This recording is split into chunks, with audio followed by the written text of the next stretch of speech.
existe une région de Suisse méconnue et reculée. Les rares anthropologues qui s'y sont aventurés font état de pratiques étranges. Ses habitants, appelés valaisans, cultivent de vastes vignobles, dévalent les cimes montagneuses sur des skis, mangent du fromage fondu et font appliquer des lois fantaisistes qui découragent la venue des étrangers. D'après nos informations, seuls quelques aspects de la civilisation seraient parvenus à pénétrer leurs frontières, comme le foot, les remontées mécaniques et les barrages hydroélectriques. Blague à part, les Valaisans, ce n'est pas que ça. Certes, ils ont un caractère bien trempé et sont attachés à leur canton, mais il y a des raisons. La qualité de vie y est bonne, le tissu social est fort et chaleureux, le patrimoine historique riche et varié.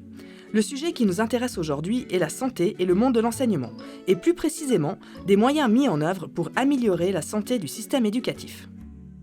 Lorsqu'on prend les statistiques suisses, on constate malheureusement que les Valaisans ne sont pas en meilleure santé que les autres Suisses.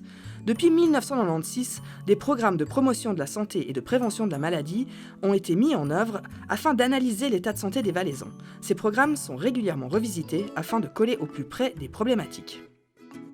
La santé globale touche tous les âges de la vie. L'école est l'endroit idéal pour faire la promotion de la santé. On y acquiert des apprentissages, mais c'est aussi un lieu de vie.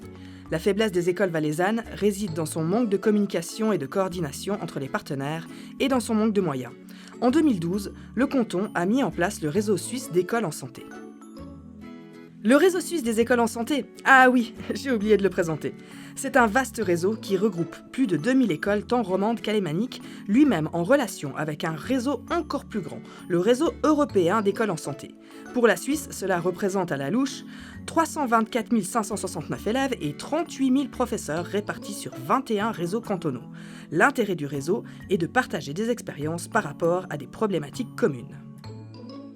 Le réseau valaisan a plusieurs particularités. D'une part, il est l'un des plus récents, et d'autre part, il est l'un des seuls à avoir vu le jour grâce à l'alliance de deux entités cantonales incontournables, le département de l'instruction publique et le département de la santé. Cette collaboration donne au réseau valaisan une assise et une efficience bien enviables, ainsi que des mises en œuvre qui tiennent compte des problématiques de façon plus globale. Penchons-nous à présent sur le fonctionnement spécifique de notre réseau. Comme je vous le disais, les actions mises en œuvre par le réseau valaisan sont supervisées par deux départements, celui de l'instruction et de la santé.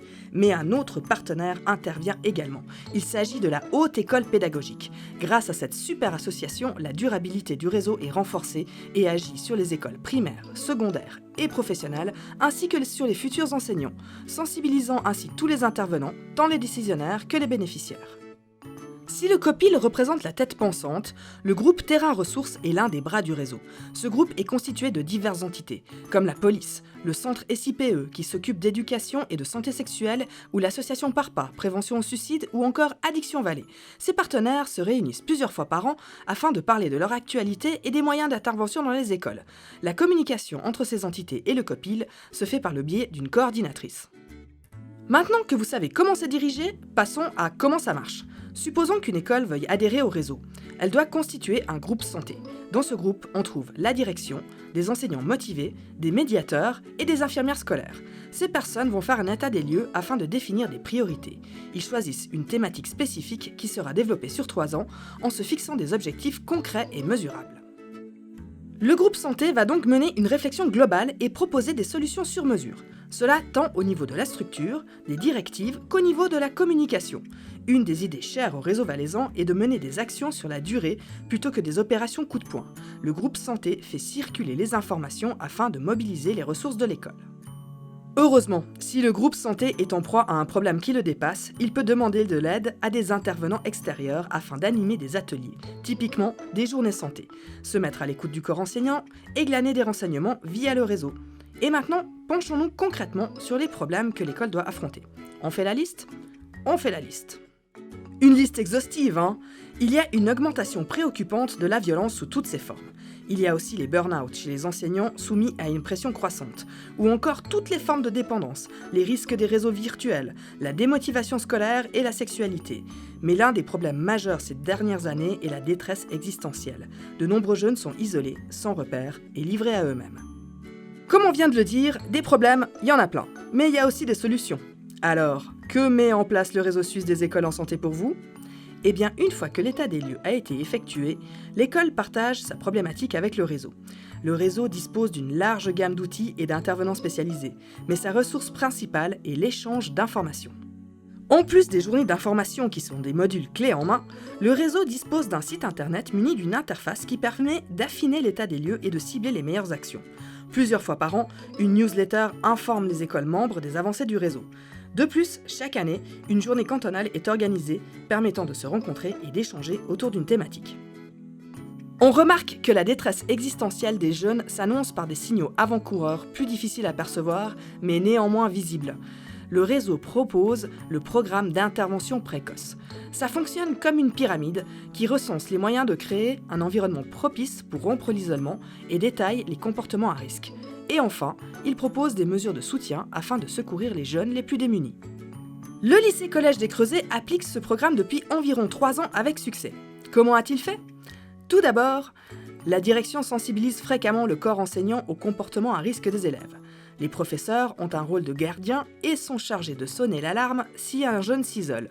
Ensuite, une structure se met en place, en accord avec l'élève, afin de le soutenir et de le réintégrer dans la vie de l'établissement. Parallèlement, le groupe santé organise des conférences, des événements, comme des expositions longue durée et des semaines thématiques. Ces événements s'adressent à un public cible, mais néanmoins accessible à tous et présentant ainsi l'avantage de sensibiliser tout le monde aux problèmes liés à la santé. Parlons maintenant d'une des dernières innovations du réseau. En 2015, un fonds de prévention a été créé. Les écoles peuvent demander un soutien à Promotion Santé Valais pour des projets d'établissement. Sur demande, une enveloppe modeste peut être attribuée à chaque école membre du réseau, leur permettant ainsi de développer des solutions adéquates sans souci financier.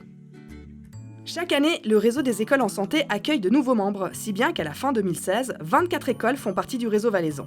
Mais il serait souhaitable que cet essor positif s'étende avec le même succès dans le Haut-Valais. Un coordinateur a été engagé pour mener à bien cette tâche et convaincre ses homologues haut-valaisans d'adhérer au réseau.